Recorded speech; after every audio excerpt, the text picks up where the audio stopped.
பலப்படுத்துகிற நம்முடைய கர்த்தராகிய இயேசு கிறிஸ்து என்னை பலப்படுத்துகிற நம்முடைய கர்த்தராகிய இயேசு கிறிஸ்து என்னை உண்மையுள்ளவன் என்றெண்ணி 1 தீமோத்தேயு 1:12 அப்படியா? ஸ்தோத்திரம்.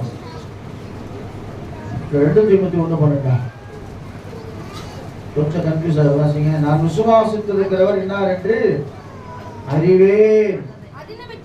அதிநிமித்தம் எந்த அதிகாரம்? 2 தீமோத்தேயு 1:12. அதிநிமித்தம் நல்லா கவனிங்க. இயேசு கிறிஸ்துவை ஏற்றுக்கொள்ளுகிற பிள்ளைகளுக்கு நிச்சயமாகவே உபத்திரவம் உண்டு. உலகத்திலே உபத்திரம் உண்டு. ஆனாலும் திறன் கொள்ளுகிற அந்த உலகத்தை உபத்திரம் வந்தாலும் கூட கர்த்தர் ஜெயிக்கிற ஒரு வல்லமை நமக்கு தருகிறவராக இருக்கிறார். அல்லேலூயா சொல்லுவோமா? உலகத்தில் இருக்கிற நமக்கும் உலகத்தில் இருக்கிற ஜனங்களுக்கும் நமக்கும் ஒரு வித்தியாசம் இருக்குது. ஆண்டவர் நம்ம கூட இருக்கிறது நமக்கு நல்லா தெரியும். எவ்வளவுதான் போராட்டம், பிரச்சனை, பாடுகள், உபத்திரம் வந்தாலும் கர்த்தர் நம்ம கூட இருந்து கிரியை செய்து நல்லா தெரியும். ஆனா அவங்களுக்கு அதெல்லாம் அனுபவமே இல்ல. போவாங்க, வருவாங்க, மறந்து போயிடுவாங்க. ஆனா வேதம் சொல்லுகிறது, அப்போஸ்தலனாகிய பவுல் ரொம்ப அழகா சொல்றாரு. வாசிமா. அதிநிமித்தம் நான் இந்த பாடுகளை படுகிறேன், ஆகிலும் நான் வெட்கப்படுவதில்லை. இந்த பாடுகளை படுறதால நான் வெட்கப்படுறது சொன்னாங்க சில பேரு. எனக்கு ஜுரம் வந்துச்சு, எனக்கு வேதனை வந்துச்சு, நான் ஹாஸ்பிட்டலுக்கு போனேன். நல்லா கவனிங்க. உலகத்துல யாருக்கு என்ன நடக்குதோ அது நமக்கு நடக்கும். ஆனால் தேவன் நம்மை கைவிடுகிற தேவன் அல்ல. அல்லேலூயா. ஏனென்றால் நான் விசுவாசித்திருக்கிறவர் இன்னார் என்று அறிவேன். நான் அவரிடத்தில் ஒப்பு கொடுத்ததை அந்நாள் வரையிலும் காத்துக்கொள்ள வல்லவராய் இருக்கிறார் என்று நிச்சயித்து இருக்கிறேன். பவுல் சொல்றார், என் வாழ்க்கையில நிறைய போராட்டங்கள் வருது, பாடுகள் வருது, உபத்திரவங்கள் வருது, கண்ணீர் வருது, கவலை வருது. ஆனா ஒன்று மட்டும் எனக்கு தெரியும், நான் விசுவாசித்திருக்கிறவர் இன்னார் என்று அறிவேன். இயேசுனா யாருன்னு உங்களுக்கு தெரியுமா? அப்போஸ்தலனாகிய பவுல் அப்போஸ்தலர் 17 அதிகாரத்துல ஒரு இடத்துக்கு போறாரு. 17, 22, 23 வாசிக்கும் போது அந்த இடத்துல ஜனங்கள் நிறைய பேர் உட்கார்ந்து வீணா பேசிக் கொண்டிருக்கிறாங்க, தர்க்கம் பண்ணி கொண்டிருக்கிறாங்க. அந்த ஒரு இடத்துல ஒரு வசந்த ஒரு வார்த்தையை வாசிக்கிறார். அங்க என்ன போட்டிருக்குது? அறியப்படாத தேவன் சொல்லி போட்டிருக்குது. வாசிக்கும் போது வாசிங்க. அப்போஸ்தலர் 17 அதிகாரம் 22, 23. அப்பொழுது பவுல் மாஸ் மேடையில் நின்று கொண்டு நடுவே நின்று அத்தனரே வேற மாதிரி படுப்பது. அத்தனரே எந்த விஷயத்தில் நீங்கள் தேவ பக்தி என்று காண்கிறீர். எப்படி என்றால் நான் சுற்றி திரிந்து உங்கள் ஆராதனைக்குரியவர்களை கவனித்து நல்லா கவனிங்க. உலகத்தில் இன்னைக்கு அநேகர் ஆராய்த்து கொண்டிருக்கிறாங்க. நாலு போல எவ்வளவு விதவிதமா உபவாசம் இருக்கிறாங்க, ட்ரெஸ் மாத்துறாங்க, அங்க போறாங்க, இங்க போறாங்க, எதை போறாங்க, ஏன் வேளாங்கண்ணி கூட போறாங்க, ஏதோ உபவாசம் பண்ணி நடந்துன்னு போறாங்க. ஆனா வேதம் சொல்லுகிறது, நாம விசுவாசிக்கிற தேவன் யார் என்பதை நாம் முதல் நல்லா அறிஞ்சு வச்சுக்கணும். அப்படி அறிந்தா எந்த போராட்டம் வந்தாலும் சரி, நீங்க தட்டி விட்டு போயிட்டே இருப்பீங்க. அல்லேலூயா சொல்லுமா? புறம்பவே மாட்டீங்க. ஐயோ என் கஷ்டம், எனக்கு போராட்டம் நேவர்.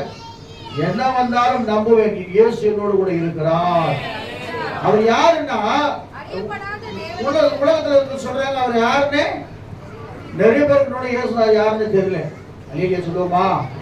2000 வருஷத்துக்கு முன்னாடி பிறந்தாரு, வளர்ந்தாரு, சிலுவையில் அரைஞ்சாங்க அவரை, அவர் செத்து போனாரு, மரித்து அடக்கம் பண்ணப்பட்டு உயிரோடு கூட எழுந்தார். இதுதான் பொதுவான கருத்து. நல்லா கவனிங்க. அதுல எழுதியிருக்கிறது, அறியப்படாத தேவனுக்கு என்று எழுதியிருக்கிற பலிபீடத்தை கண்டேன். நீங்கள் அறியாமல் ஆராதிக்கிற அவரையே நான் உங்களுக்கு அறிவிக்கிறேன். பவுல் சொல்றார், அறியப்படாத தேவனு நீ யாரை ஆராதிக்கிறதே தெரியல, ஆனால் நான் அறிந்திருக்கிற அவர் தான் உங்களுக்கும் தேவனாய் இருக்கிறார். யோவான் சுவிசேஷம் 1 அதிகாரத்துல 26 வசனத்துல ஆண்டவராகிய இயேசு கிறிஸ்து சொல்லும்போது சொல்றாரு. வாசிங்க. யோவான் 1:26 வாசிக்கும் போது தேவனுக்கு மகிமை உண்டாகும். ஒரு சில வசனங்களை நான் சொல்றேன். பிரதியுத்தரமாக நான் யோவான் அவர்களுக்கு யோவான் சொல்றார், யோவான் அவர்களுக்கு பிரதியுத்தரமாக ஜலத்தினாலே ஞானஸ்நானம் நான் ஜலத்தினாலே ஞானஸ்நானம் கொடுக்கிறேன். நீங்கள் அறியாதிருக்கிற ஒருவர் நீங்கள் அறியாதிருக்கிற ஒருவர் உங்கள் நடுவிலே நிற்கிறார். ஆமென். அல்லேலூயா சொல்லுவா. எத்தனை பேர் இயேசுவை அறிஞ்சிருக்கீங்க? சில பேர் அறியாமலே உட்கார்ந்து இருக்கோம். என்னமோ போறோம், 4 பேர் கூப்பிடுற பேர் கோயிலுக்கு போற பேர் நாம கோயிலுக்கு போறோம் வரோம், என்ன நடக்குதே தெரியல. வர சொன்னாங்க போக சொன்னாங்க, அப்படி இல்லை. நான் அறியாத, அவன் சொல்ற நான் விசுவாசிக்கிறவன் எல்லாரும் அறிவேன். ஏசாயால போடப்பட்டிருக்குது, இதோ விலை உயர்ந்த மூலைக்கரண சீயோனிலே வைக்கிறேன். 28:16 அது ரட்சிக்கப்பட்டதும் வாசிக்க கர்த்தருக்கு ஸ்தோத்திரம், தேவனுக்கு மகிமை உண்டாகட்டும். 28:16 ஏசாயா. ஆதலால் கர்த்தராகிய ஆண்டவர் உரைக்கிறதாவது, இது அஸ்திபாரமாக ஒரு கல்லை நான் சீயோனிலே வைக்கிறேன். அது பரீட்சிக்கப்பட்டது, விலையேற பெற்றது, விட அஸ்திபாரமானது, மூளைக்கல்லாய் இருக்கும். விசுவாசிக்கிறவன் பதறான். அல்லேலூயா சொல்லுவோமா? அப்ப யோவான் சொல்றார், கர்த்தருக்கு ஸ்தோத்திரம், நீங்கள் அறியாதிருக்கிற ஒருவர் உங்கள் நடுவில் இருக்கிறார். இயேசுவை தான் நீங்க மெய்யான தேவன் என்று விசுவாசிங்கன்னா இன்னைக்கே உங்க வாழ்க்கையில் அற்புதம் நடக்கும். நீங்க அறியாமல் உட்கார்ந்து கொண்டிருக்கீங்க, பக்கத்துல இருக்காரு. எம்மாவூர் சீசரோடு கூட நடந்து போற ஆண்டவர் பேசிக்கொண்டே போறாரு. அவர் ஒண்ணுமே புரியல, யாரோ ஒரு ஆள் வந்து நம்ம கூட பேசிக்கிட்டே போறாருன்னு. ஆனா ஒருத்தர் சொல்றாரு, ஆமா அவர் பேசும்போது நம்ம இருதயம் கொழுந்து விட்டு இடியுது. நான் இயேசு நினைக்கும் போல உண்மையிலே சொன்னாங்க, சில நேரத்துல நம்ம தகுதியே இல்லாத நம்ம எவ்வளோ நம்ம தகுதிப்படுத்தி எவ்வளோ அற்புதங்களை கர்த்தர் செஞ்சிருக்கிறார்ல. நீங்க சொல்லுவோமா? நான் உண்மையை சொல்றேன், அவரை போல இந்த உலகத்துல ஒரு இரக்கம் உள்ள தேவன் யாரும் இல்லை. அவரை போல ஒரு அன்புள்ள தேவன் உலகத்துல இல்ல.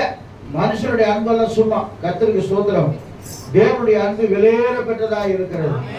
அப்போ ஏன்னா ஆதியாகமத்தின் புஸ்தகத்துல மன்னிக்கணும், அதே அப்போஸ்தலர் நடவடிக்கை 17:30 வாசிக்கும் போது, அப்போஸ்தலர் புஸ்தகம் 17:30 வாசிங்க. அறியாமை உள்ள காலங்களிலே தேவன் நல்லா கவனிங்க. ஆபிரகாமை பார்த்து ஆண்டவர் சொல்றார், நான் காண்பிக்கும் தேசத்துக்கு நீ. அப்ப பார்த்தான் ஆண்டவர், அவன் பார்க்கல. என்னது? வார்த்தையை மட்டும் விசுவாசிக்கிறான். நான் காண்பிக்கும் தேசத்துக்கு நீ போன ஒருத்தர்கிட்ட சொல்லிட்டாரு, நான் போய்கிட்டே இருக்கிறேன், அவ்வளவுதான் எனக்கு வேலை, வேற ஒண்ணும் கிடையாது சொல்லி அவன் போய்கிட்டே இருக்கிறான். கர்த்தருக்கு ஸ்தோத்திரம். இரண்டாவது, தேவனுக்கு மகிமை உண்டாகட்டும். யாக்கோபை குறித்து நாம் பார்க்கிறோம். ஆதியாகமத்தின் புஸ்தகம் 23 அதிகாரத்துல 16 வசனம் வாசிக்கும் போது ஒரு வசனம் நான் கோடிட்டு காட்டி இயேசு கிறிஸ்து யார் என்பதை நான் கர்த்தருக்கு சொல்ல விரும்புகிறேன். அல்லேலூயா சொல்லுவோமா? இன்றைக்கும் அதிசயங்களை செய்கிறவர், இன்றைக்கும் அற்புதங்களை செய்கிறவர், இன்றைக்கு உயிரோடு இருக்கிற தேவன் ஒருவர் உண்டு என்றால் என் ஆண்டவராகிய இயேசு கிறிஸ்து மாத்திரமே. இன்றைக்கும் ஜெபத்தை ஒருத்தர் கேட்கிறாருன்னா அவர் இயேசு மாத்திரமே. ஏன்னா மரித்து அடக்கம் பண்ணப்பட்டு 3ஆம் நாள் உயிர்த்தெழுந்து இன்றைக்கு நம்முடைய ஜெபங்களை கேட்டு இன்றைக்கு நமக்கு விடுதலை கொடுக்கிறவராக இருக்கிறார். எப்பேற்பட்ட பாவியும் ஆண்டவர் ரட்சிக்கிறவராக இருக்கிறார். எப்பேற்பட்ட துன்மார்க்கனை கர்த்தர் மாற்றுகிறவராக இருக்கிறார். எப்பேற்பட்ட வியாதியை கர்த்தர் சுகமாக்குகிறவராக இருக்கிறார். அல்லேலூயா சொல்லுவோமா? ஆமா, வாசிங்க. கர்த்தருக்கு ஸ்தோத்திரம். ஆதியாகமத்தின் புஸ்தகத்துல 28:16 வாசிக்கும் போது சீக்கிரம், யாக்கோபு நித்திரை தெளிந்து விழித்த போது மெய்யாகவே கர்த்தர் இந்த ஸ்தலத்திலே, ஆமா, தள்ளி விடுறாங்க. இருட்டுல போறான், இருட்டுல போய்கொண்டே இருக்கிறான். ஒண்ணுமே தெரியாத ஒரு சூழ்நிலை. சில பேர் அப்படிதான், எங்க போறதுன்னே தெரியாம போய் கொண்டிருக்கிறீங்க. சீக்கிரமா இயேசுவை அறிந்து கொள்ள போறீங்க. அல்லேலூயா சொல்லுவோமா? ஒரு கல்லை எடுத்து என்ன செய்யறாரு? தலையில வைக்கிற கனவு காண்றாரு. என்ன சொல்ல வேண்டிய அவசியம் எல்லாருமே தெரியும். கனவை பார்த்தா ஒரு ஏணி போடப்பட்டிருக்கு, தேவதூதர் ஏறுறாங்க இறங்குறாங்க. அப்ப ஆண்டவர் நின்று அவனை பார்த்து சொல்றாரு, நீ படுத்திருக்கிற இந்த பூமியை நான் உனக்கு சொந்தமா கொடுக்கிறேன். எங்க? வனாந்திரத்திலே வாக்குத்தத்தம் உண்டாகிறது. அல்லேலூயா சொல்லுவோமா? நம்ப முடியாத இடத்துல ஒரு வாக்குத்தத்தம் உண்டாகிறது. நம்ப முடியாத காரியத்தை செய்தவர் தான் இயேசு கிறிஸ்து. அல்லேலூயா சொல்லுவோமா?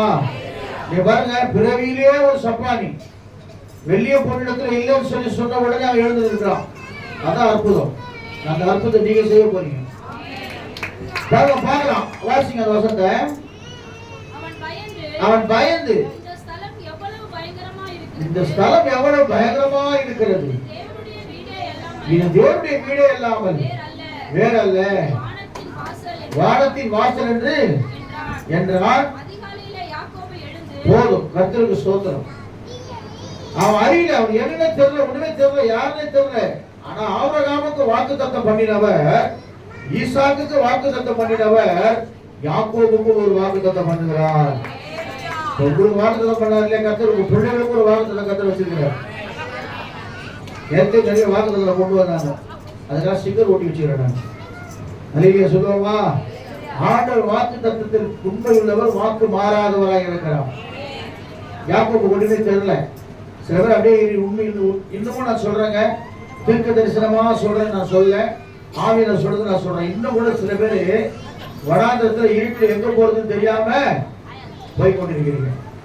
யாக்கோபை போல் போகும் பாதையில் பொழுது பட்டு ராவியில் வந்து மூடிய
நல்லா கவனிங்க. இயேசு கிறிஸ்துவை பற்றி சொல்லும் போது சில பேர் நம்ம கிண்டல் பண்ணுவாங்க. சொல்றாங்கல்ல, 4 பேர் 4 விதமா, அந்த 4 பேர் இருக்கிறாங்க. தெரியும் யாராருன்னு? 4 பேர் 4 விதமா பேசுவாங்க. யாருக்கும் நீங்க கவலைப்பட வேண்டாம். இயேசுவை நான் விசுவாசிக்கிறேன். பேசுற பாருங்க, ஆரம்பத்துல அவர் யாருன்னு எனக்கு தெரியாது சத்தியம் பண்ணோம். ஆனா கடைசியில சாகும் போது நம்ம சொல்றாரு, அந்த மாதிரி இந்த சிலுவையில் அறிங்க வாஸ்தவம், அதே மாதிரி அறியாதீங்க, தலைகனா சிலுவையில் அறிகிறார். அவரை எப்படி அறிஞ்சீங்க? நேரா அறிஞ்சீங்க. என்ன எப்படி அறிஞ்சீங்க? தலைகீழா என்ன சிலுவையில் அறிஞ்சு என்ன சாகடிங்க. அவருக்கு நான் பாத்திரனே அல்லன்னு சொல்லி ஒப்புக்கொண்டோம். அதான் அந்த பாட்டு. மாவலியே கோரமான சிலுவையில நான் தொங்க நேரிட்டாலும் அப்ப கூட இயேசுவே இயேசுவே இயேசுவே என்று சொல்லி நான் இருப்பேன்னு சொல்லி அந்த வசனம் சொல்லுது. 4 பேர் யார் தெரியுமா? இயேசு கிறிஸ்து போகும்போது குற்றம் கண்டுபிடிக்கிறதுக்குனே சில பேர் இருப்பாங்க. அல்லேலூயா சொல்லுவோமா? திடீர்னு உங்களுக்கு பணம் வந்துட்டா சொல்லுவாங்க, கவனிங்க, நீ நம்ம என்ன பாருங்க, அதுக்காக தான் இந்த சீனை பெருஞ்சு வரை கட்டுறது. இதை கலாட்டா பண்ணி கேமரால விழுந்துட்டா அப்படியே போயிடுங்க, அந்த பக்கம் போயிடுங்க, இம்மட்டும் மிஞ்சி வராது, அப்படியே போகும். அலையா சொல்லுவோமா? அதுக்காக தான் இன்னும் ஒரு பெரிய பெரிய சோறை கட்டணும்னு பாருங்க. கடைசியது கேட்டீங்கன்னு நினைக்கிறேன். கத்தருக்கு ஸ்தோத்திரம், தேவனுக்கு மகிமைண்டாகட்டும். இது எப்படி பண்றாங்க, காலேஜ் என்ன பண்ணணும்னு தெரியல. அப்ப வசனம் சொல்லுது தேவனுக்கு மகிமை உண்டாகட்டும். இவங்களால பிரச்சனை மறந்துட்டாங்க. அப்ப ஒருத்தர் சொல்றது குற்றம் கண்டுபிடிக்கிறதுக்கு இயேசு என்ன பண்றாரு, அவர் என்ன பண்றாரு, அவர் எப்படி சம்பாதிக்கிறாரு, என்ன பண்றாரு அப்படின்னு ஒருத்தர். இன்னொருத்தர் என்ன பண்றாங்க, அவர் கூட போனா நல்லா சாப்பாடு பிரச்சனையே இல்லை. அங்கப்போ 2 பேரை கொடுத்தா கூட 5000 பேர் குத்துவார் இயேசுனாரு. அப்படியே சொல்லுவோமா? நீ போனீங்களா சில மலை தேசத்துல தான் போனேன், சாமியார் நிறைய பேர் உட்காந்துருப்பாங்க. வீட்டுக்கு கோச்சு போனா அங்கே தான் போய் கண்டுபிடிக்கலாம். வீட்டுக்கு பயந்து ஓடி போறாங்க தெரியுமா? அவங்கெல்லாம் போனா அங்க பார்த்து ஆடி விட்டுருப்பாங்க. ஏன்னா வேலை கிடையாது, மடத்தை திறந்து சோறு போட்டுருவாங்க. முன்னு 3வது அவர் செய்யற அற்புதங்கள். அந்த மனுஷன் கையை நீட்டுறாரு, பிசாசு ஓடுது, கேட்கியோன்றாரு. எவ்வளவு பிசாசு இருந்து பைத்தியக்கார மாதிரி கத்துறான், சுடுகாட்ட தங்குறான், வித்து குடிச்ச மாதிரி இருந்தான். ஜெபம் பண்ணாரு, விலகி போறோம்னு சொன்னாரு. அந்த பிசாசு போயிடுச்சு, திரும்ப பின்னாடி அமைதியா வந்து உட்காடுறானே. மறித்து எடுத்துட்டு போறாங்க, தொடராரு, அவன் சுகமாயிடுறானே. இந்த அற்புதத்தை பார்க்கவே சில பேர் ஓடுறாங்க. நிறைய பேர் நீங்க அப்படிதான் ஓடுறாங்க. அற்புதத்தை பாக்குறாங்க. கர்த்தருக்கு ஸ்தோத்திரம். போயிட்டு வந்து இன்னும் உட்காந்து எப்படியாவது அற்புதம் வாழ்க்கையில நடக்குமான்னு சொல்றாங்க. 4வது தான் வசனத்தை நேசிக்கிறவர்கள். இல்லையா சொல்லுவோமா? இயேசு கிறிஸ்து தான் மேசியா என்று சொல்லி அறிந்து கொண்டார். நிறைய பேருக்கு தெரியல.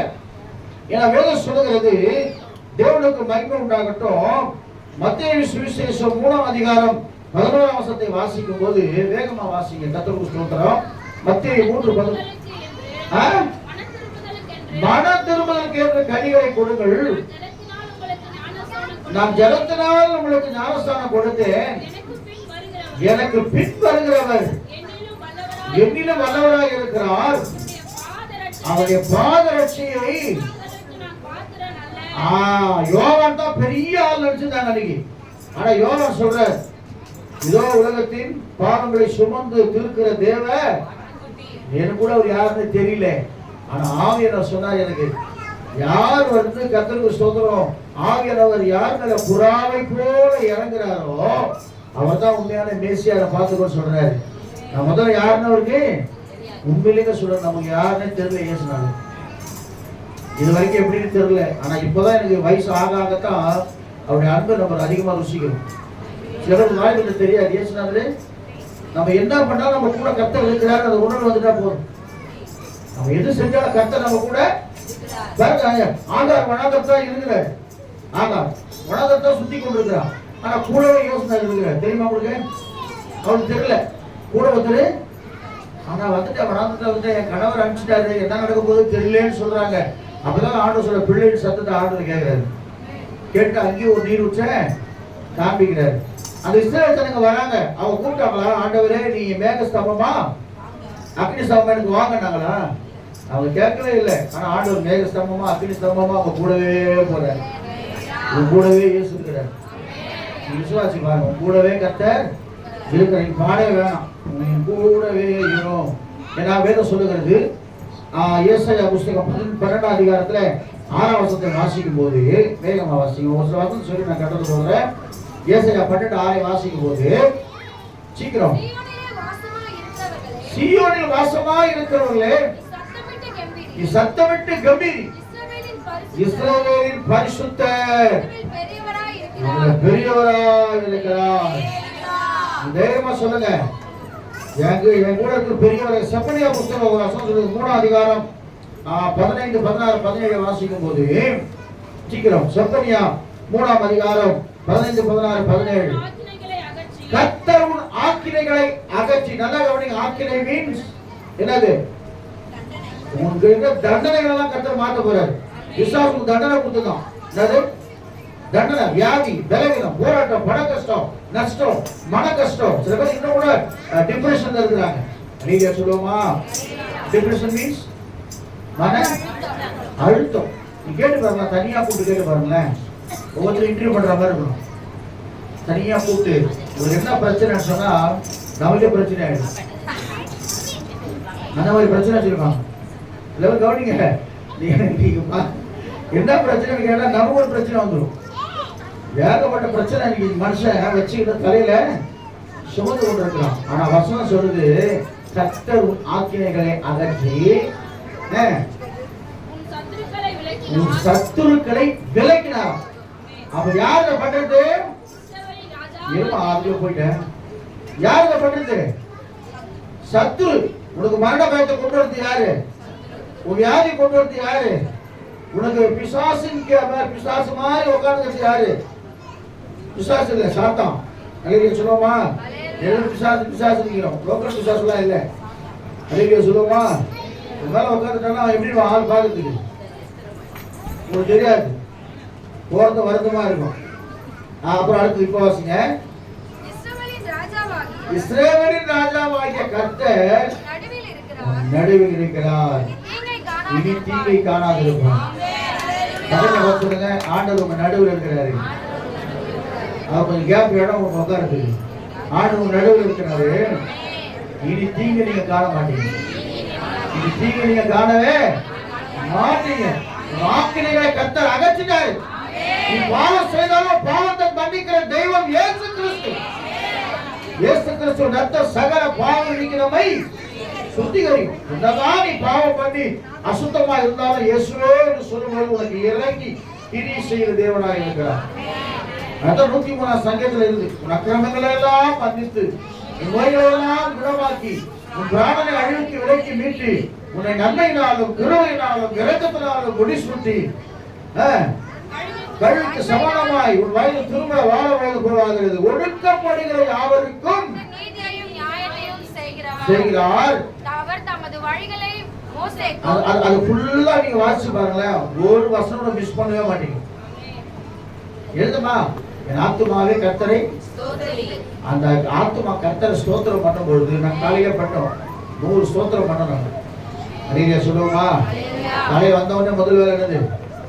ஸ்தோத்திர பலி இருக்குன்னு நீங்க சும்மாவே சொல்லுங்கல்ல. ஸ்தோத்திரம் ஸ்தோத்திரம் ஸ்தோத்திரம். என்ன சிஸ்டர்? ஸ்தோத்திரம் சிஸ்டர், ஸ்தோத்திரம் ஸ்தோத்திரம் ஸ்தோத்திரம் ஸ்தோத்திரம் அப்படி சொல்ல சொல்ல கிருபை பெருகினேன். ஒன்னும் அவரை புகழ்ந்து ஸ்தோத்திரம் பண்ணா கிருபை. அதான் சொல்றாங்க, என் ஆத்துமாவே நீ கர்த்தரை ஸ்தோத்திரம், என் முழு உள்ளமே அவருடைய பரிசுத்த சொல்லுவோமா? நீ மறங்காதே. போன பாட்டு கர்த்தர் செய்த ஒரு நாளும் மறவாதே. அப்ப என்னென்ன காரியங்கள ஆண்டவர் செய்யறா தெரியுமா? விடுதலை கொடுக்கிறவர் சோதனை. கர்த்தர் நல்லவராக இருக்கிறார். ஆமே, இப்படிதான் இருக்கணும். ஆண்டவர் நல்லவர். பாருங்க, வாசிங்க. கர்த்தர் ஆக்கினைகளை அகற்றி ஒரு சத்துருக்களை. எத்தனை பேர் விசுவாசிங்க? நான் விசுவாசிக்கிறேன். என் சத்துருவெல்லாம் என்னை விட்டு அல்லேலூயா சமயமும் படபடுக்கும் ஓடி போச்சு. பாடுகளை தாங்குகிற பேரனுக்கு வந்திருக்கு. ஆமென். கர்த்தருக்கு ஒரு கனி கூர்ந்து மகிழ்கிற ஏன்னா புலம்பலை ஆனந்த கலிப்பா மாற பண்ண போறாரு. நான் விசுவாசிக்கிறவர், நான் விசுவாசிப்போர் என்றார் என்று அறிவேன். என்னைய அவற்றை ஒப்பு கொடுத்துட்டேன். முடிவு வரைக்கும் நடத்துவார். முற்றிலும் ரட்சிக்கிற தேவனாக இருக்கிறார். இல்லையா சொல்லுவோமா? ரெண்டாவது சொல்லுகிறது, நான் யோசனை பண்ணி பார்த்தேன். அந்த அந்த மேக ஸ்தம்பம் வரும்போது, அக்னி ஸ்தம்பம் வரும்போது இவங்க கேட்கல. ஆனாலும் தான் நேசித்த ஜனங்களை விசேஷமா நம்ம இருக்கிறோம். கூப்பிடுகிற காக்கி குஞ்சுகளுக்கும் பிழைப்புன்ற ஆடும் அவளை பார்க்கிற விசேஷத்தவளா இருக்கிறோம். அப்படி என்ன, நமக்குன்னு வீடு இருக்குது, நமக்குன்னு வாசல் இருக்குது, அப்புறம் நமக்குன்னு ட்ரெஸ் இருக்கு. இதெல்லாம் விசேஷத்தை விட மாத்திரல. இன்னொரு விசேஷம் சொல்லுங்க. அப்புறம் யாராவது சொல்லுங்க. இன்னொரு விசேஷம் இது. அதான் அவர் சொல்றாரு, நீ விசேஷமானவர்கள் ஆண்டவர். என் சமூகம் உனக்கு முன்பாக சொல்லும், நான் வருவேன். ஏன் விசேஷம் சொல்லுங்க. பயங்கரமான ஒரு விசேஷம் நமக்குள்ள இருக்குது. நாம் அவரை போல இருக்கிறோம். யாரை போல இருக்கிறோம்? இயேசு கிறிஸ்து எப்படி இருக்கிறார் அப்படிதான் நாம இருக்கிறோம். அந்த பேச நல்லா பார்த்துக்கல. என் மகன் எப்படி இருக்குது? என் மகன் இல்லைங்க, நீங்க கேட்டுக்கணும். என் மகன் எப்படி இருக்குது? என் மகன் எப்படி இருக்குது? அவருடைய சாயலா நான் இருக்கிறேன். இயேசுவின் சாயல் எனக்குள்ள இருக்குது. என்னை பார்த்து யாரும் குரங்கு திட்டக்கூடாது. குரங்குனா அது வேற மாதிரி. என்னை பார்த்த போது இயேசுவின் சாயல் எனக்குள்ள இருக்குது. அல்லேலூயா சொல்லுவோமா? அதான் மகிமையின் சாயலை கர்த்தர் நம்ம கொடுத்திருக்கிறார். எப்ப அபிஷேகம் பெறணுமோ அப்போது ஒரு மகிமையின் சாயல் நம்மள வந்துடும். நீங்க அபிஷேகம் பெற்ற உங்க முகத்தை பாருங்க. பார்த்துருக்கீங்களா? போகும்போது பாருங்க, ஒவ்வொரு யாரும் அபிஷேகம் மட்டும் கேளுங்க. அவங்க முகத்தை மட்டும் உத்து பாருங்க. எப்படி தெரியும் பாருங்க. எப்படி இருக்கும் முகம்? பிரகாசமா இருக்கும். என்ன டென்ஷனா இருந்தாலும் அதை வெளியே காட்டிக்கவே மாட்டாங்க. என்ன போராட்டம் வந்தாலும் சரி, எந்த பிரச்சனை வந்தாலும் சரி, நான் விசுவாசித்திருக்கிறவர் இன்னார் என்று அறிவேன். அந்நாள் வரைக்கும் நான் காத்துக் கொள்ளுவேன். முடிவு வரைக்கும் நான் காத்துக் கொள்ளுவேன். ஏன்னா எனக்கு தெரியும், என்னை அழைத்தவர் சாதாரணமான ஆள் இல்ல, சர்வ வல்லமையுள்ள தேவன். வானத்தை பூமியை உண்டாக்கினவர். அவரை விஞ்சித்த உலகத்தில் ஒருவரும் இல்லை. அல்லேலூயா சொல்லுவோமா?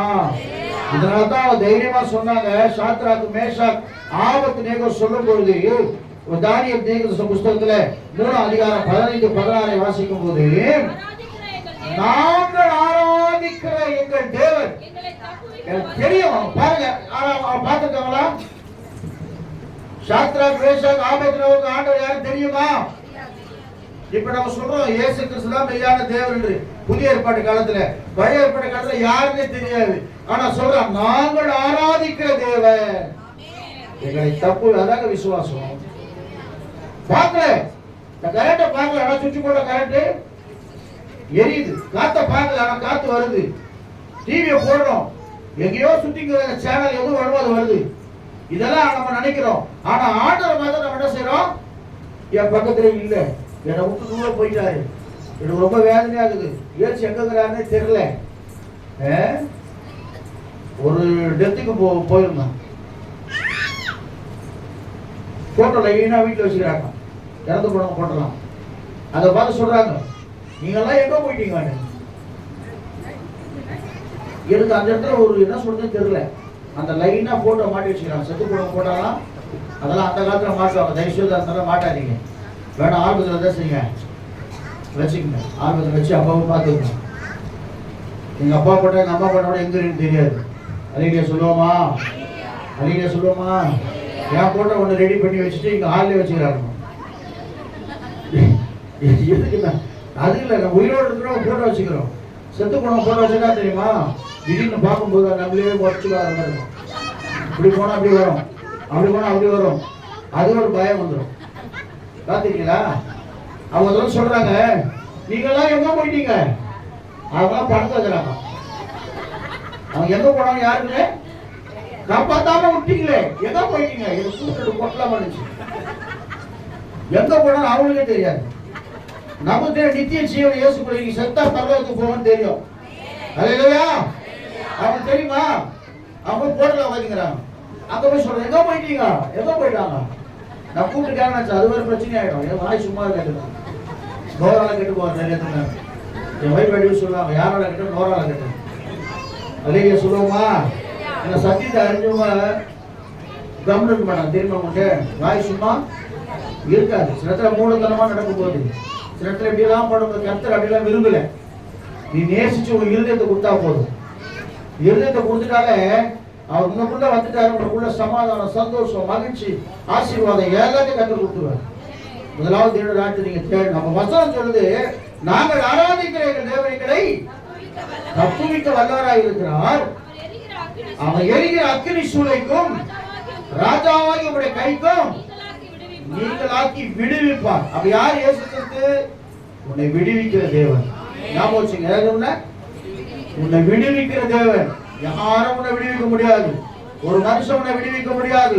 ஒரு அதிகாரி உன்னை விடுவிக்க முடியாது. உன்னை விடுவிக்கணும்னா இயேசு கிறிஸ்துவால் மாத்திரம் தான் முடியும். அதனால்தான் அனுப்புறாரு உள்ள. அவங்க பாக்குறான், 4 பேர் விடுதலை ஆகலாம். உள்ள போனது பேரு 7 மடங்கு நம்ம சூளையை சூடாக்கணும். தூக்கி போடவே செத்து போயிட்டான். ஆனா தூக்கி உள்ள போட்டோம். உள்ள போட்ட பிறகு 4 பேர் உலாவிக்கிறாங்களே. அதுல ஒருத்தர் பார்த்தா தேவதூதன் முகம் மாதிரி இருக்குது. அவன் ராஜாவே ஆச்சரியப்படுறாரு. ஏன் தெரியுமா? நான் விசுவாசித்து இருக்கிறவர் இன்னார் என்று அறிவேன்.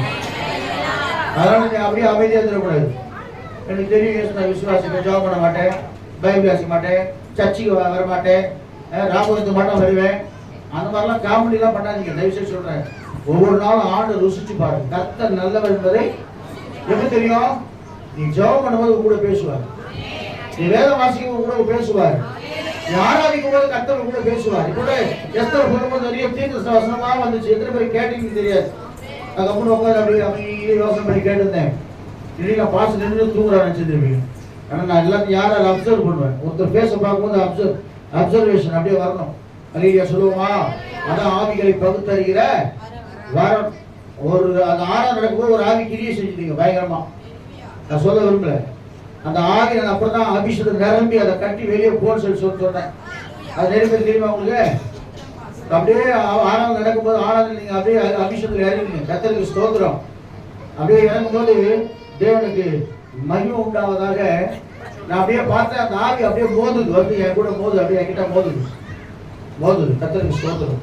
நான் உடனே அதை கடிந்து கொண்டேன். இந்த ஆவி இயேசுவின் நாமத்தில் இப்பொழுதே இந்த சபையை விட்டு வெளியே போவதாக.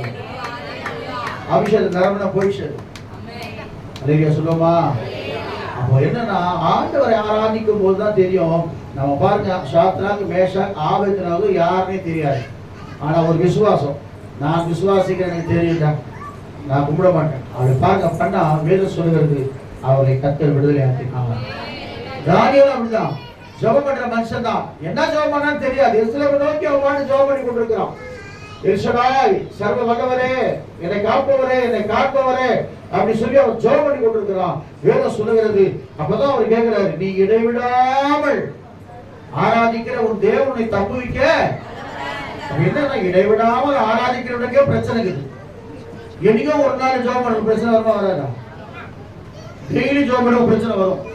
அல்லேலூயா சொல்லுமா? நீதிமானுக்கு ஒரு துன்பங்கள், ஆனா அது நின்று அவனை கர்த்தர் விடுவிப்பார். அல்லேலூயா சொல்லுமா? இன்னைக்காக யாரா ஜெபம் பண்ணீங்க? வழக்கம் போல தூக்குவீங்க, கேட்கறவங்க அப்படிங்கிற மாதிரி. நல்லா கவனிங்க பிரியமான தேவர்களே. கர்த்தர் அப்படியே 3 வேளையும் பலகணிகளை திறந்து ஜெபிக்க. யாருக்கு? ராஜாக்கு தெரிந்த அவன் சாட்சி. நீ இடைவிடாமல் ஆராதிக்கிற தேவனை தப்புவிக்க வல்லவராய் இருந்தாரா? அந்த விசுவாசம் உனக்குள்ள இருந்தா எதையுமே ஒரு அசைக்க முடியாது. சிங்கங்கள் வந்தாலும் சரி, சிங்கங்கள் என்னை சேதப்படுத்தாத வழிக்கு நான் குற்றமற்றவனாய் காணப்பட்டேன். அப்ப என்ன அர்த்தம் தெரியுமா? நம்ம கூட இயேசு இருக்கிறார் அப்படின்னு சொன்னா நம்ம தப்பு பண்ண மனசு வராது. அப்பதான் ஆவி நம்ம கூட இருக்கிறார் அர்த்தம். நீங்க சும்மா டெஸ்ட் பண்ணீங்க, ஆவியானவர் உங்க கூட இருக்கிறாரா இல்லையா எப்படி கண்டுபிடிப்பீங்க? எப்படி? நம்ம தவறு செய்யும் போது நீங்க என்ன பாத்துக்கிறாரு, தம்பி வேணாப்பா, இந்த தப்பெல்லாம் நீ செய்யவே செய்யாத, மகளே வேணாமா, இந்த தப்பை நீ செய்யவே செய்யாதேன்னு சொல்லும் போது டக்கு என்ன செஞ்சிடணும்? விலகி வந்துடணும். வந்துட்டா ஆவியானவர் உங்க கூட கிரியை செய்வார். இல்லையே சொல்லுவாமா? இல்லைன்னா செஞ்சிருவாரு, விட்டுருவாரு. சரி எப்படின்னா போடுவார். நான் சொல்றது உஷாரா இருங்க. கர்த்தர் இன்னைக்கு உங்க கூட இருக்க, உங்க நடுவில் இருக்கிறார். இல்லையே சொல்லுவோமா? எலியாவை பாக்குறாங்க. எலியா ஒரே ஒரு வார்த்தை சொல்றாரு. எலியாவுக்கு யாருன்னு தெரியாது. 400 எத்தனை பாகல்கள்? 450 எண்ணிக்கை அப்ப தெரியல. இப்ப பாத்துங்க, அப்படிதானே?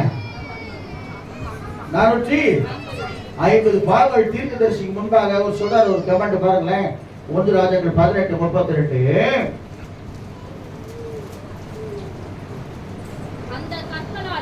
அந்த கற்களாலே கர்த்தருடைய நாமத்திற்கு ஒரு பலிபீடத்தை கட்டி பலிபீடத்தை சுற்றிலும் தானியம் அளக்கிற 2 படி விதைக்க இடமான ஒரு வாய்க்காலை உண்டாக்கி விறகுகளை அடுக்கி ஒரு காளையை சந்து சந்தாக துண்டித்து விறகுகளின் மேல் வைத்தார்.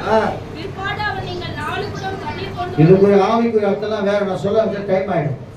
கற்களை வைத்தான், பலிபீடம் கட்டினான். இதெல்லாம் பலிபீடம், நன்றி பலிபீடம் ஒவ்வொரு நாளும் கட்டணும் ஆண்டவர் சமூகத்துல. நீங்க பாருங்க, எங்கெல்லாம் பலிபீடம் கட்டி ஜெபிச்சாங்களோ அங்கெல்லாம் வெற்றி கொடுத்தார் கர்த்தர். பலிபீடம் கட்டுருமா? இதான் பலிபீடம். ஸ்தோத்திர பலி இட்டு இங்க ஜெபிக்கும் போது உடைய ஜெபம் இருக்குதா, அங்க உட்கார்ந்து நீ எங்க எப்போலாம் கர்த்தர் துதிக்கிறோ அதான் உனக்கு பலிபீடம். அதிக சொல்லுவோமா? பலிபீடத்தை உண்டாக்கி கற்களை எல்லாம் என்ன செய்யலாம்? கற்களை எல்லாம் வாசிங்க. பலிபீடத்தை கட்டி பலிபீடத்தை சுற்றிலும் தானியம் அளக்கிற 2 படி விதை விதைக்கத்தக்கதான இடமான ஒரு வாய்க்காலை உண்டாக்கி விறகுகளை அடக்கி காலையை சந்து சந்தாக துண்டித்து மாம்சம் துண்டிக்கப்பட வேண்டும். அல்லேலூயா சொல்லுமா? உலகத்தின் செயல், மாம்சத்தின் செயல், ஜீவனத்தின் ஒருவர்கள் தேவ சமூகத்தின் பலிபீடத்தில் எல்லாவற்றையும் துண்டிக்கணும். உகந்த காணிக்கையாய் ஒப்பு கொடுக்கிற ஆண்டவரே, வேண்டாத பலவீனங்களை விட்டு நீங்கட்டும் ஆண்டவரே, வேண்டாத சிந்தனை விட்டு நீங்கட்டும் ஆண்டவரே. இன்றைக்கு என் ஆவி, ஆத்துமா, சரீரம் முழுவதும் கருத்திலே ஒப்பு கொடுக்கணும்.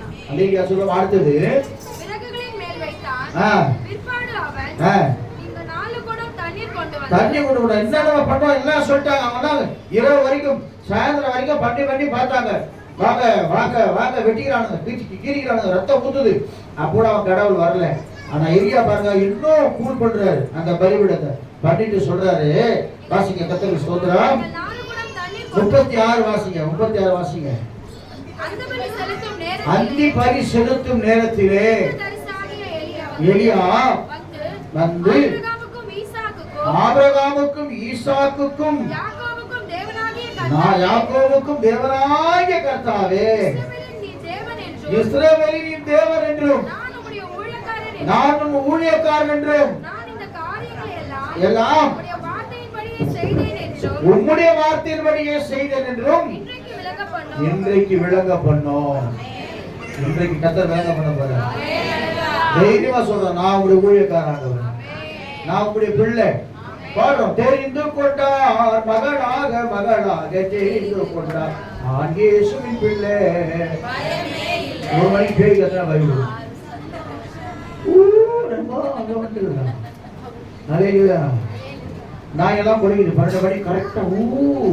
நாயெல்லாம் தெச்சு ஓட்டியமோ லைட் ஆஃப் கம்பெனி விடும்.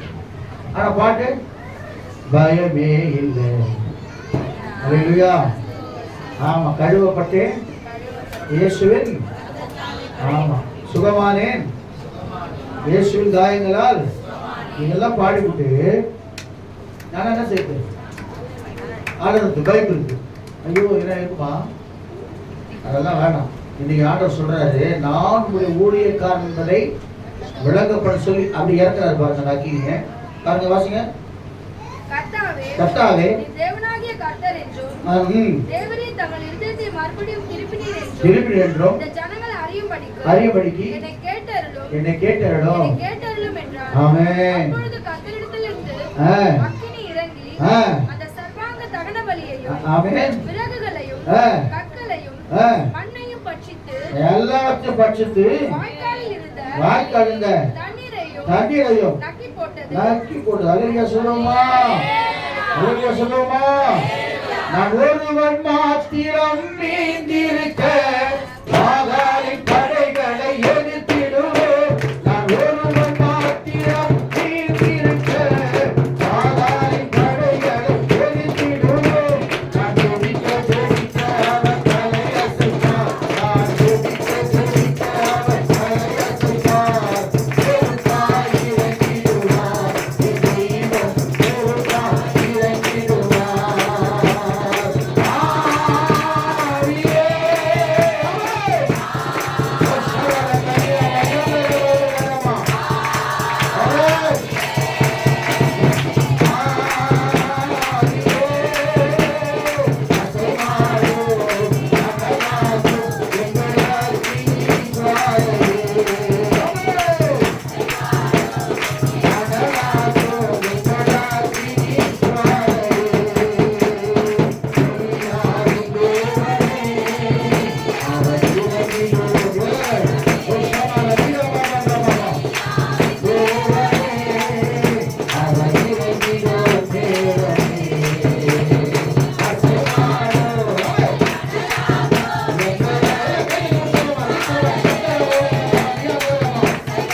பயப்படாது.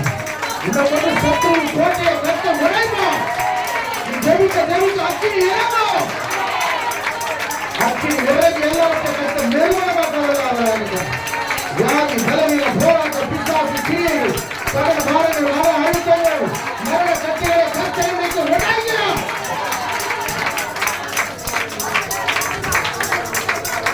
Inshallah,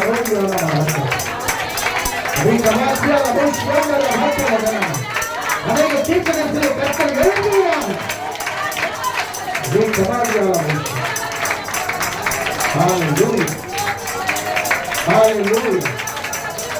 அபிஷேகத்திற்காக நன்றி, அக்கினியா இறங்குவதற்காக நன்றி, அக்கினியா இறங்குவதற்காக நன்றி. அக்கினியாய் மாற்றுகிறார்கள். புரிந்து போன அனுபவம் வேண்டாம், புரிந்து போன அனுபவம் வேண்டாம். அக்கினி சோழராய் மாறி இந்தியா முழுவதும் சொல்லத்தக்கதா, தேசத்தை அசைக்கத்தக்கதா அக்கினி எங்களுக்குள்ள இறங்குவார்கள்.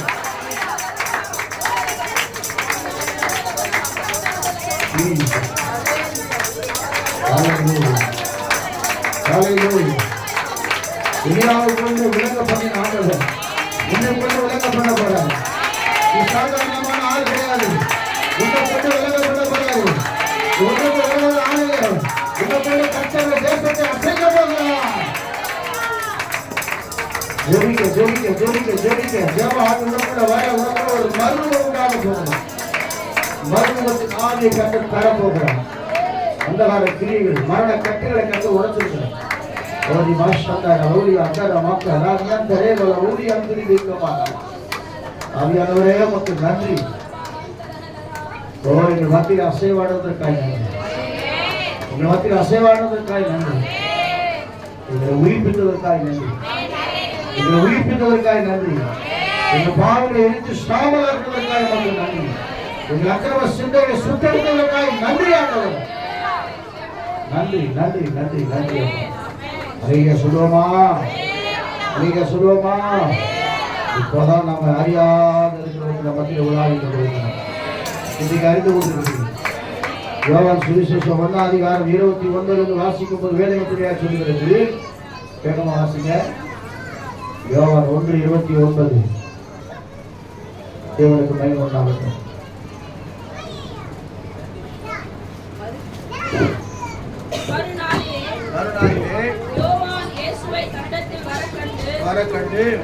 உலகத்தின் பாவத்தை சுமந்து தீர்க்கிற தேவ ஆட்டுக்குட்டி, எனக்கு பின் ஒருவர் வருகிறார், அவர் எனக்கு முன் இருந்தபடியால் என்னிலும் மேன்மையுள்ளவர் என்று நான் சொன்னேனே. அவர் இவர்தான், அவர் இவர்தான். எப்படி சொன்னாரே வாசிக்க. நானும் இவரை அறியாதிருந்தேன். இஸ்ரவேலுக்கு வெளிப்படும் பொருட்டாக, இவர் இஸ்ரவேலுக்கு வெளிப்படும் பொருட்டாக நான் ஜலத்தினாலே ஞானஸ்தானம் கொடுக்க வந்தேன். பின்னும் யோவான் சாட்சியாக சொன்னது ஆவியானவர் புறாவை போல இறங்கி இவர் மேல் தங்கினதை கண்டேன். திரும்ப சொல்ற, நானும் இவரை அறியாதிருந்தேன், என்னை அனுப்பினவர் காண்பாயோ. ஆமென். ஹல்லேலூயா சொல்லுவோமா. பரிசுத்த ஆவியானவர் ஞானஸ்நானம் கொடுக்கிறார். ஹல்லேலூயா சொல்லுவோமா. ஆமா, நானும் அவரை அறியாதிருந்தேன். ஆனா ஆண்டவர் சொல்லிட்டார் என்னன்னு, யார் மேல புறாவை போல ஆவியானவர். அதான் இயேசு கிறிஸ்து போகும்போது சொல்றார். வாசிங்க, கர்த்தருக்கு ஸ்தோத்திரம், தேவனுக்கு மகிமை உண்டாகட்டும். யோவான் 5 அதிகாரம் 24-25 வாசிக்கும் போது கொஞ்சம் வசனமாக சொல்லி நான் முடிச்சுக்கிறேன். என் வசனத்தை கேட்டு என்னை அனுப்பினவரை விசுவாசிக்கிறவன் நித்திய ஜீவன் உண்டு. அவன் ஆக்கினைக்கு உட்படாமல் மரணத்தை விட்டு நீங்கி ஆமென் மெய்யாகவே மெய்யாக உங்களுக்கு சொல்லுகிறேன். நல்லா கவனிங்க. மரித்தோர் தேவனுடைய குமாரனுடைய சத்தத்தை கேட்கும் நாட்கள் வரும். அது இப்போது வந்திருக்கிறது. ஆமென். உங்களுக்கு தயவு செய்து வசனத்தை வீட்டில் சேர்த்து வாசிங்க. அவர் சொல்றாரு, என்னை அனுப்பினவரை விசுவாசிக்கிற யார் என்ன அனுப்பினாரோ யாரெல்லாம் என்னை விசுவாசிக்கிறாங்களோ அவங்களுக்கு நான் நித்திய ஜீவனை கொடுப்பேன். சொல்லுவோமா? மரித்தோர் சத்தத்தை கேட்க நாட்கள், ஆமா, இயேசு கிறிஸ்து வரப்போறார் சீக்கிரம். முதலாவது உயிரோடு இருக்கிற நாமம், மரித்தவர் உயிரோடு கூட எழுந்திருப்பாங்க. பைபிள் நமக்கு முன்னாடி செத்து போனவங்களாம் உயிரோடு எழுந்திருப்பாங்க. பின்பு நாமும் அவரோடு கூட ஆளுகை செய்யக்கூடிய கடந்து போகக்கூடிய கர்த்தர் விரும்புகிறார். இது எத்தனை பேருக்கு தெரியல, நிச்சயமா இது நடக்க போகுது. அதில் கடைசியில் 29ஆம் வசனம் வரைக்கும் நீங்க வாசிச்சீங்கன்னு சொன்னா தெரியும். அதே போல யோவான் சுவிசேஷம் 4ஆம் அதிகாரம் 21-22 வாசிமா. தேவனுக்கு மகிமை உண்டாகட்டும். அதற்கு இயேசு, ஸ்திரீயே நான் சொல்றதை நம்பு. நீங்கள் இந்த மலையிலும் எருசலேமிலும் மாத்திரமல்ல, எங்கள் பிதாவை தொழுது கொள்ளும் காலம் வருகிறது. எங்கும் பிதாவை தொழுது கொள்ளும் காலம் வருகிறது. நீங்கள் அறியாததை தொழுது கொண்டிருக்கிறீர்கள். நாங்கள் அறிந்திருக்கிறதை தொழுது கொண்டிருக்கிறோம். ஏனென்றால் ரட்சிப்பு யூதர்கள் வழியாக வருகிறது. ஆவியோடும் ஆமென். அல்லேலூயா சொல்லுவோமா? சமாரியா ஸ்திரீ யார்? அது பாவியான ஒரு ஸ்திரீ இயேசு கிட்ட வராங்க. இயேசு கிட்ட வரும்போது அவர் உண்மையை சொல்றாரு. இந்த மாதிரி யார் தெரியுமா? அவங்க ரொம்ப ஷாக் ஆயிப்போகுது. சொன்ன உடனே ரொம்ப ஆச்சரியம் ஆயிப்போச்சு. உங்களுக்கு எத்தனை புருஷங்க? 5 புருஷன் வந்துருக்காங்க. இப்ப இருக்கிறவங்க ஒரு புருஷன் கிடையாது அப்படி சொன்ன உடனே அதிர்ச்சி ஆச்சு. நம்ம பாவத்தை இவரு சொல்றாரே அப்படின்னு சொல்லிட்டு நம்ம என்ன பண்றாங்க, திரும்ப கூடவே வராங்க. இவங்க என்ன சொல்றாங்க, மோசே நாங்க அவங்களுக்கு மலைகுது, அந்த மலைகுது, இந்த மலைகுது, அந்த மலைகுது, எந்த மலையிலும் கடவுள் இல்லை. அல்லேலூயா சொல்லுவோமா? சொல்ற பிதாவை எங்கும் நீ மலைக்கு போவானா, இங்க தொழுது கொண்டாய போல கர்த்தர் இங்க உலாவி கொண்டிருக்கிறார். எந்த மலைக்கு போவீங்க? போனா ஒரே மலை, கல்வாரி மலைக்கு தான் போனோம். ஆமென். அல்லேலூயா சொல்லுவோமா? அப்ப சொல்றாரு பாருங்க, சொல்றாரு பாருங்க, நாங்க மலைகளில் எல்லாம் தொழுது கொண்டு வந்தோம். அப்பெல்லாம் மலையில தான் பண்ணிடுவாங்க. மோசே காலத்துல, ஆபிரகாம் காலத்துல, அப்புறம் வேறு எல்லாம் பழைய ஏற்பாட்டுல மலைகள் மேல போய் பண்ணிடுவாங்க. அதான் நீங்க மலைகளில் நிறைய ஸ்தலங்கள் இருக்கு. ஞாபகம் எல்லாம் இந்த பைபிள் படி உருவானதான். நீங்க ஆசிரியப்ப கூட தெரியுமா? முதல்ல பிரகாரம், அப்புறம் பரிசுத்த ஸ்தலம், அதுக்கப்புறம் மகா பரிசுத்த ஸ்தலம். நீங்க பாருங்க, கோயில்ல போன கூட முதல்ல என்னது வாசப்படி இருக்கும். அப்புறம் கொஞ்சம் தூரம் கொண்டு போய் என்ன செய்யலாம், உள்ள போய் பார்க்கலாம். உள்ள நீ போக முடியாது. எது உள்ள? கருவறைக்குள்ள நீ போகவே, அங்க அவர் மட்டும் ஐயர் மட்டும் தான் இருப்பாரு. நீங்க எல்லாம் போகவே. அன்னைக்கு ஆசிரியர் கூட அப்படிதான் இருந்துச்சு. சூளம் வந்து கரியை குத்தி வேக வைக்கிறதுக்காக உருவாக்கப்பட்ட ஆயுதம். நீங்க நம்ம நட்டு அது கும்பிட்டுங்கிறாங்க. நிறைய சொல்லுவா சொன்னா கஷ்டமா இருக்கு. நிறைய விஷயங்கள் இருக்குது. எல்லாம் பைபிளுடைய அதை அப்படியே ஃபாலோ பண்ணி தான் வந்தது. கர்த்தருக்கு ஸ்தோத்திரம். பிரகாரம், பரிசுத்த ஸ்தலம், பிரகாரத்துல நின்றுவாங்க சில பேர். நீங்க போங்க, நான் வரல அப்படின்வாங்க. ரெண்டாவது போன என்னது? பரிசுத்த ஸ்தலம் கொஞ்சம். மூணாவது போன மகா பரிசுத்தம். மகா பரிசுத்தத்துல பிரதான ஆசாரியம் மட்டும் தான் உள்ள போக முடியும். வேற யாரும் உள்ள போகவே. அதான் இப்ப ஃபாலோ பண்றாங்க. நாங்க மட்டும் தான் உள்ள போகணும். நீங்க கிட்ட போகவே. வெளியே பாக்குறியா, துண்டு வாங்குறியா, இட்டுக்கிறியா, போயினே. அதுதான் நீங்க சொல்றாங்க. என்ன அர்த்தம்? நான் கண்பாடல அவர் சொல்றாரு, நீங்க மலைகளில் தொழுது கொண்டு வந்தீர்கள், ஆனா இப்போ பிதாவை எங்கும் தொழுது கொள்ளும் காலம் வருகிறது. ஏன் நீ சபைகள் அதிகமா ஏற்படுத்தப்பட்டதுன்னா, எங்க என் நாமத்திற்கு 2-3 பேர் ஒருவனப்பட்டாலும் ஒரு நடுவில் நான் இருக்கிறேன். 2-3 பேர் ஜெபம் பண்ண நம்ம நடுவில் இருக்கிறேன். ஆண்டவர் எதற்கு விசுவாசிக்கிறீங்க? நடுவில் இருக்கிற கர்த்தர் நான் விசுவாசம், நான் காண்கிறேன். கர்த்தர் நம்ம அறியாத இருக்கிறத இப்ப அறிந்தவர் நான் பாக்குறேன். நம்ம அறிந்தவரத்தை நம்மோடு கூட இருக்கிறார். பரிசுத்த ஆவியை நம்மோடு உலாவி கொண்டிருக்கிறார். தேவ தூதர்கள் ஆராதனை பார்க்கிறாங்க. உங்களுடைய துக்கம் தெரியும். அல்லேலூயா சொல்லுவோமா? அப்ப சொல்றாரு, ரட்சிப்பு யூதர் வழியாய் வருகிறது. இது பிதாவை தொழுது கொண்டு எப்படி சொன்னோமா? ஆவியோடும் உண்மை இருந்ததா போதுங்க. உங்களை கர்த்தர் வைக்கிறார்.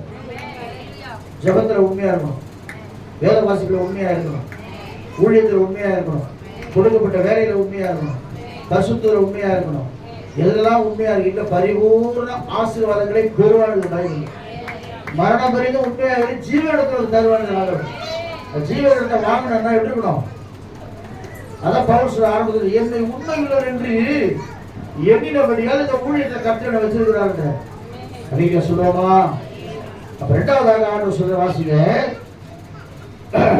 யோபு புஸ்தகம் 4 அதிகாரம் 42 அதிகாரம் 1-2. யார் ஒரு இயேசு கிறிஸ்து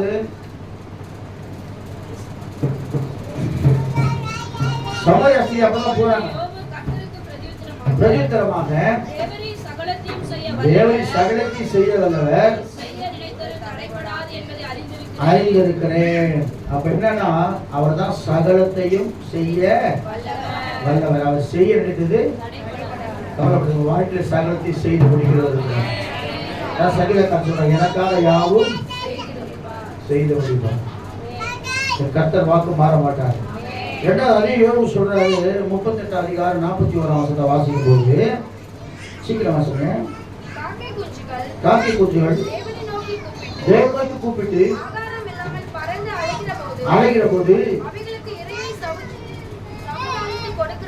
சகோதரிக்கு கொடுக்கிறவர் யார்? உங்களுக்கு தெரியுமான்னு கேட்கிற ஆண்டவர் கேட்கிற யோபை பார்த்து, இதெல்லாம் நான் பண்றேன் உங்களுக்கு தெரியுமா? இந்த வானத்தை அந்தர வழியில நிக்க வச்சிருக்கிறேன். வானம் எங்க இருக்குது? பூமி எங்க இருக்குது? பூமி சப்போர்ட்டுதா? என்ன ஒரு குச்சி குச்சி வச்சு நிக்க வச்சுக்காங்களா? அப்படியே அந்த இடத்துல சுத்தி கொண்டே இருக்குது பூமி. இது யார் நிக்க வச்சது? நட்சத்திரத்தை உருவாக்குறது யாரு? மிகமோத்தை உருவாக்குறது யாரு? குதிரைக்கு நீ வீரியத்தை கொடுப்பார். குதிரை நினைச்சா என்ன செய்ய மாட்டார்? குடுத்தால் மாதிரி உரசு போயிட்டே இருக்கும். யானை நம்ம எல்லாவற்றையும் அடக்கக்கூடிய சக்தியை கர்த்தர் நமக்கு கொடுத்தார். அல்லேலூயா சொல்லுவோமா? நம்ம சில பாருங்க, சர்க்கஸ்ல சிங்கத்தை போய் என்ன செய்யுங்க, ஒரு சாட்டை வச்சுக்கின்னு அது சுத்தம்னா ஏறி உட்காரும். காட்டில் பண்ண முடியுமா? 2 நிமிஷம் டிஃபன் தான் அதுக்கு காணாம போயிடுவேன். அப்ப என்னன்னா இதெல்லாம் ஸ்ட்ராங்கா பண்ணும்படி மனுஷனுக்கு அதிகாரத்தை கர்த்தர் கொடுத்திருக்கிறார். அல்லேலூயா சொல்லுவோமா? அதே யோபு புஸ்தகம் 19-20 வாசிக்கும் போது யோபு சொல்றாரு, வாசிங்க சீக்கிரம், நான் முடிச்சிடுறேன். 19 வாசிங்க. என் எலும்புகள் தோலோடு, நல்லா கவனிங்க, அவர் தோலோட மாம்சம் அவர் எலும்பை ஒட்டிச்சு. அவனே எப்படி இருப்பார்? அவர் எலும்பு கூடு மாதிரி இருப்பார். யோபு எப்படி இருப்பாரு? எலும்பு கூடு மாதிரி ஆயிட்டாரு. ஏன்னா பயங்கர வியாதி, பயங்கர போராட்டம், எல்லாம் போயாச்சு. மனைவி மட்டும் தான் இருக்கு. எல்லாம் போயிட்டு அப்படியே ஒட்டி போடுது. அடுத்தது பற்கள் கூட அது கூட வெளியே தோல் கற்பனை படிக்கும்போது நீங்க பார்க்கணும். அப்படி இட்டு யோபு பல்ல மூடத்து கூட இந்த தோல் இல்ல, அந்த அளவுக்கு தெரியுது. அவ்வளவு வேதனை. என் சிநேகிதரும் என்னை தொட்டு இருக்குது. தேவனை போல ஆண்டவர் தான் என்ன துன்பப்படுத்துறாங்க. நீங்களும் துன்பப்படுத்துறீங்களா? சிநேகிதரை பார்த்து கேட்கிறேன். அடுத்தது மாம்சம் பட்சிக்கப்பட்டாலும்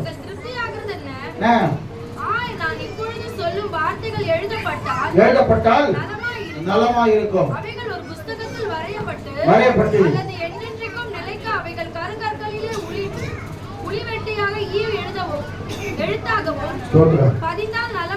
நலமாய் இருக்கும். மீட்பர் உயிரோடு இருக்கிறார் என்றும் கடைசி நாளில் அறிந்திருக்கிறேன்.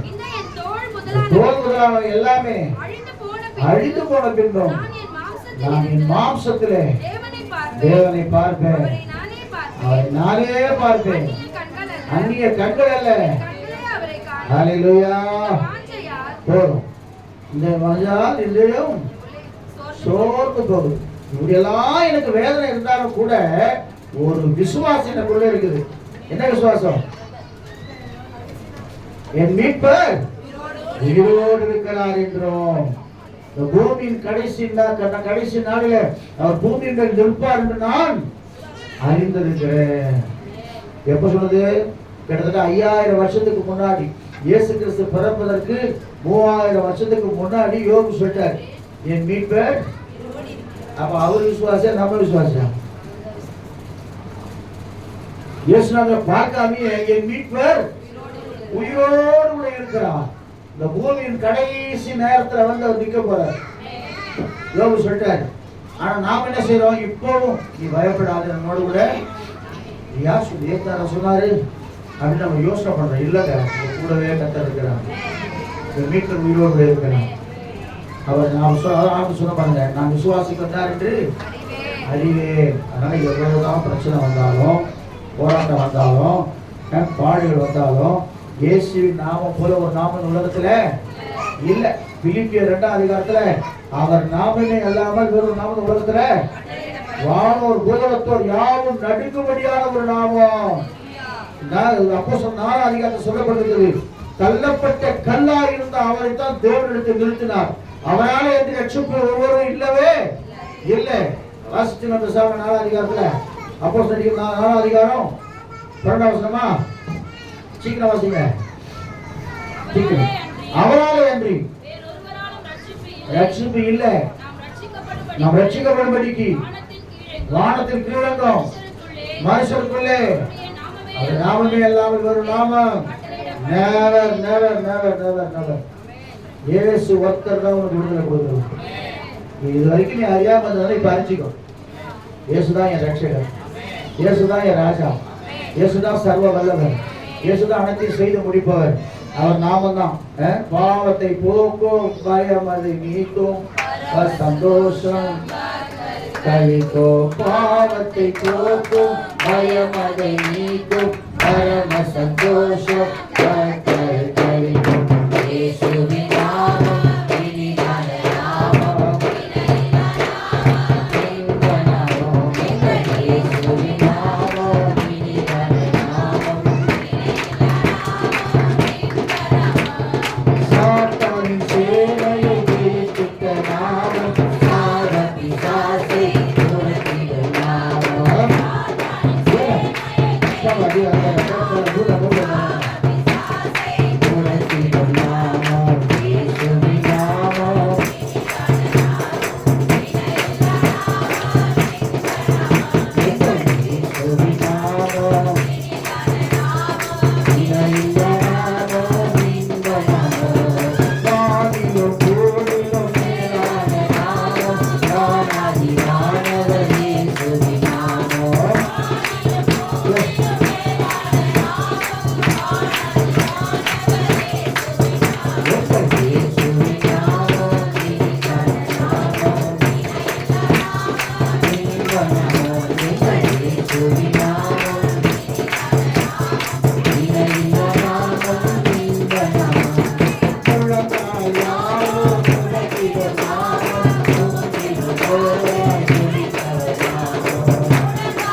இதுவரைக்கும் அறியாதது யாரு? இப்ப அறிஞ்சிட்டீங்களா? சமாதானத்தோடு போகும். கர்த்தர் பெரிய காரியம் செய்வார். கிருஷ்ண வார்த்தைகளுக்கான நல்ல கர்த்தரை ஸ்தோத்திரம் பண்ணுவோமா? நம்முடைய பிதாவாகிய தேவனை ஸ்தோத்திரம் பண்ணுவோமா? குமாரனாகிய ஸ்ரீ ஸ்தோத்திரம் பண்ணுவோமா? பரிசுத்தான தேவனை ஸ்தோத்திரம் பண்ணுவோம். கர்த்தர் நல்லவராக இருக்கிறார்.